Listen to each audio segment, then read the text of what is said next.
you should not buy a Tesla. Seriously, this just might not be the best car for you. And look, I'm saying this as someone who has owned multiple Teslas. I currently drive a Tesla Model Y. I've even helped hundreds of people buy their very own Teslas. And I'm not looking to stir up Tesla hate in this video. I'm not looking to cause drama. But I do think many who are looking to buy an EV for the first time, or even just buy a new car, are considering buying one Tesla model. And there are a lot of reasons that you just shouldn't do it. So let's jump into some of those reasons, the drama behind those reasons, and help you decide if a Tesla is right for you. This video, let's break down the top 5 or so reasons you shouldn't buy a Tesla and go with something else. Again, there are pros and cons to all this, but if you're looking to buy a Tesla, you need to watch this video because I'm here to tell you the truth. And a huge thanks to Birch Living for sponsoring this video. Now, one of the first big reasons you should not consider buying a Tesla is if the minimal Tesla interior is just too minimal for you. Look, I like this interior a lot. It looks great in photos, it looks fantastic in videos, but some can find the transition from a traditional car interior like a BMW to something like a Tesla extremely jarring, especially if you're used to the tactile functional nature of those buttons. Even if you don't have some crazy cockpit-like interior like this, even something a little bit more traditional, the Tesla interior is something on a whole different level and really pushes you to use and get really comfortable with that massive touchscreen. Inside of a Tesla, almost everything, for better or worse, is controlled on that large touchscreen. Again, granted, it is a large touchscreen and there is a lot of room there to navigate with, but it means you'll need to get real comfortable real fast with all the different controls and settings. Even while you're driving, you're gonna need to learn how to multitask and safely drive, but also adjust things that you need to do and you can only do on that screen a little bit down below. This can be especially annoying for things you want to do while driving, like adjusting media playback or the climate control, for example. Adjusting the fan vent isn't as simple as like taking your hand out and moving like a knob. You've got to jump into the screen, you've got to use the touch screen. Even just controlling the temperature, the fan speed up and down isn't as simple as used to be in previous software updates. So you've really got to learn to really love and get comfortable with that screen and doing everything just by touch. Of course, the system certainly has its perks, but for some, the level of minimalism inside of a Tesla and lacking these physical controls can be a big deal breaker. So if you don't like relying on technology and screens for everything, especially if you don't like tech, because Teslas are packed with tech, if you're into something a little bit more traditional, then this just might not be the car for you. Speaking of that screen, another big one definitely worth knowing about and talking about before you buy a Tesla is really the major lack of CarPlay or Android Auto support. Now, I've gotten blasted for this in the past, but I do think it's a really big deal worth talking about. And to Tesla's credit, they do have their own software that has a lot of its own pros and cons, but one of the big cons of that software is that you cannot use Apple or Google's car solution inside of your Tesla in any official form. That means you have no access to third-party apps, no way to easily stream music outside of Spotify or Tidal, there's no Waze, there's no Google Maps, there's no ride-sharing apps, there's no YouTube Music, no Audible, no third-party podcast apps. You're really just stuck to what Tesla officially deems you're worthy of, which is like Spotify, Tidal, Stitcher, Slacker, TuneIn, whatever they're calling that these days. And that's it. You've got no third-party apps and no way to change what you see on that screen. You're only limited to Bluetooth, which can be extremely limiting. And unless you're all in on Spotify or Tidal, you'll quickly notice that lack of this software support, CarPlay or Android Auto, can be extremely frustrating, especially with basic things like sending and receiving text messages while you're driving. The built-in messaging like service or feature inside of Tesla software is quite frankly awful, and to do simple things like that, to interact with your phone in a meaningful way, just is not nearly as good as Google's Android Auto or Apple's CarPlay. That's where you really start to see sort of Tesla's software weakness and where you really wish you had that ability. Not having it definitely can be very frustrating. Some might like Tesla's approach to software. Definitely, like I said, has its pros, but it also certainly has its cons too. Now, before we continue with more Tesla insights, things you need to know before you buy a Tesla, let's take a quick break because I want to tell you guys about something I really love, something I use every single day, and that is my mattress. I think we can all agree that sleep is super important these days, and we all want a mattress that is spacious, comfortable, helps you feel energized when you wake up, up, and for the last 3 months or so, I have been absolutely loving my Birch Luxe mattress, and of course it is made by this video's sponsor, Birch Living. Now, if you have not heard of Birch before, let me introduce you to an amazing company that has been in this business for years. They are a premium mattress in a box company that makes the entire mattress buying experience super easy, and they make sleep products that are stylish, comfortable, and environmentally conscious too. Their mattresses are made right here in America and are crafted with organic and natural materials that have been sustainably sourced. And after sleeping on this mattress for the past few months, there are so many things I love and appreciate about my Birch mattress. First,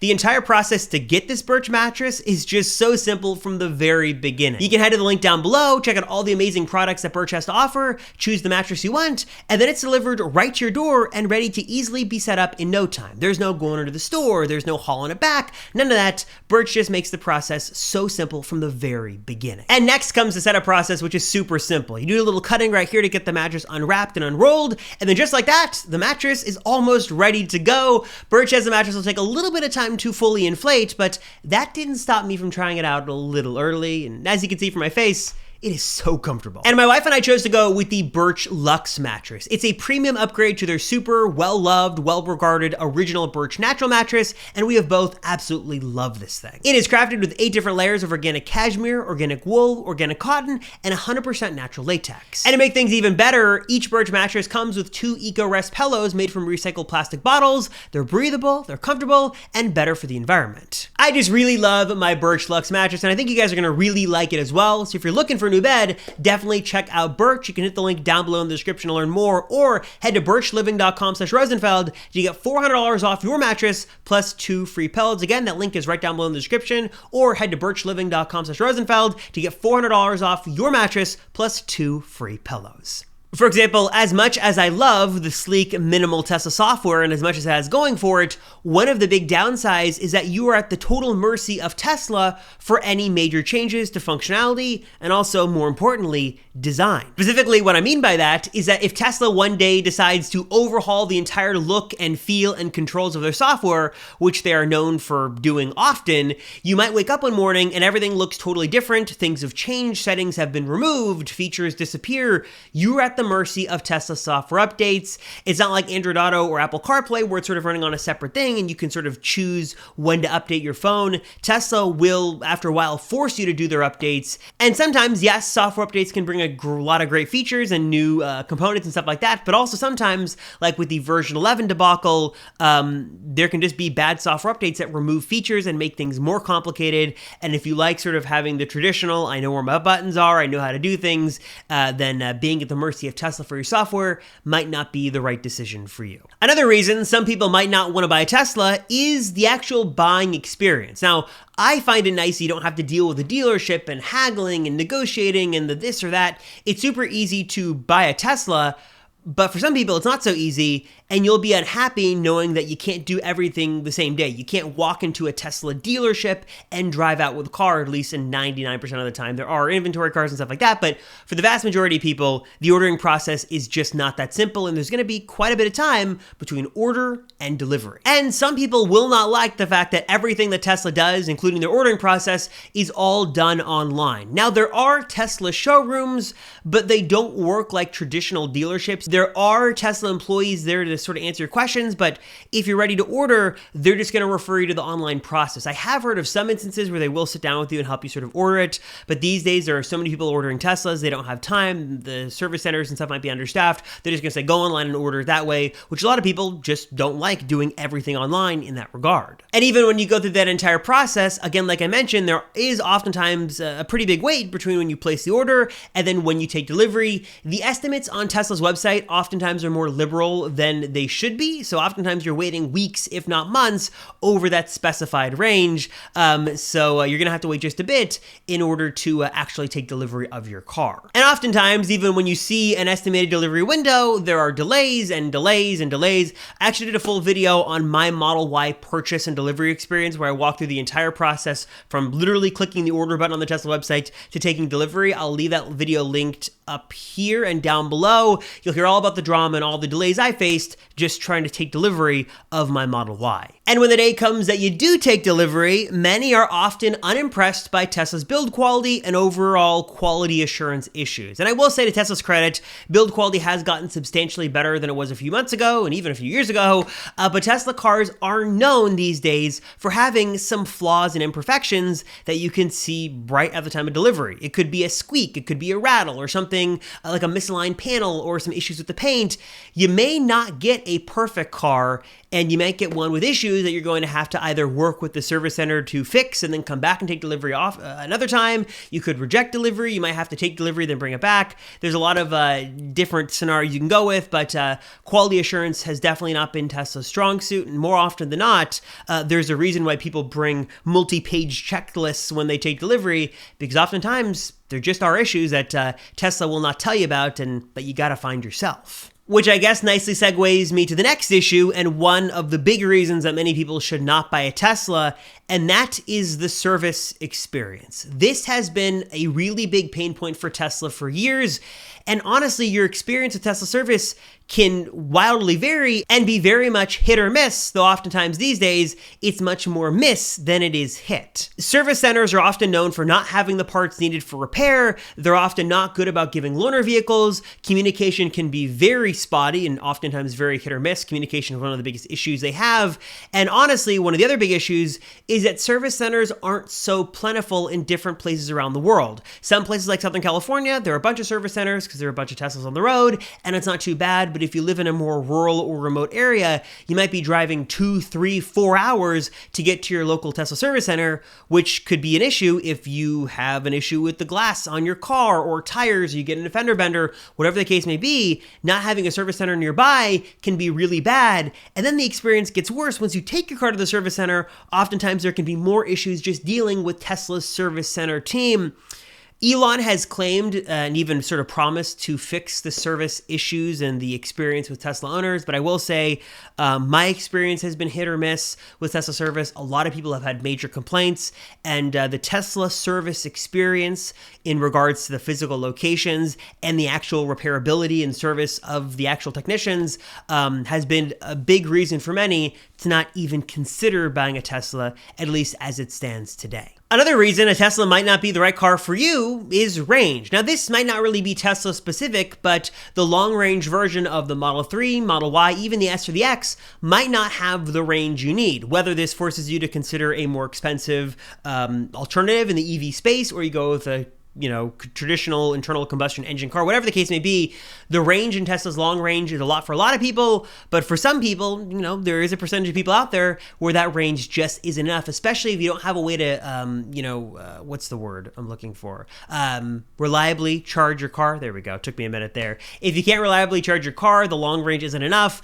Just keep in mind that the range that Tesla offers, again, might not be enough for some people out there, so keep in mind that that range is going to be affected by temperature, by the wheels you've got on the car, by the AC you're using, by the speed, incline, all that stuff is going to play a factor. So just keep in mind that for some of you out there who are very heavy drivers, that range, in some instances, just might not be enough. Another more simple reason you might not want to buy a Tesla right now is if you want to wait for the EV tax credit. Now that Tesla should officially be back in the eligibility bracket in 2023, you might want to wait until then to actually get your car. Though again, as with many things, there are a lot of gotchas and a lot of different qualifiers with the EV tax credit. We don't know officially which models will qualify. We don't know what the prices are going to be, all that stuff. But I will say, if you're not in a rush on a car and you want to wait and see, you might just want to wait a bit until 2023 in the new year to see what Tesla models will qualify, and then place your order then place your order.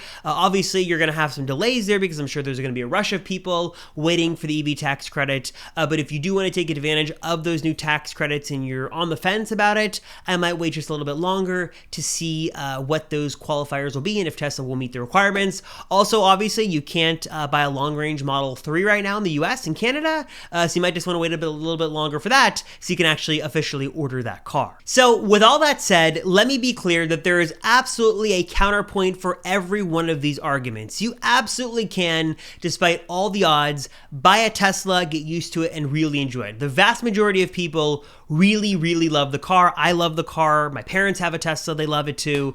Many people who think that a Tesla is way out of scope, way out of range, they wouldn't even consider it, get it and really love it. But I do want to say that for some people, this just isn't the right move. Whether it's the service experience or the order experience or the software, the lack of features, or just the interior is too minimal, Teslas are amazing, but they're just not the right car for everyone. And again, I love Tesla. I'm not looking to cause drama, but if these are areas of concern for you and you're on the fence about buying a Tesla, you might just want to think a little bit more about whether this car is the right one for you, because for many people, you're going to buy it, you're going to test drive it, you're going to love it, but for some of you out there, you might just buy it and hate it.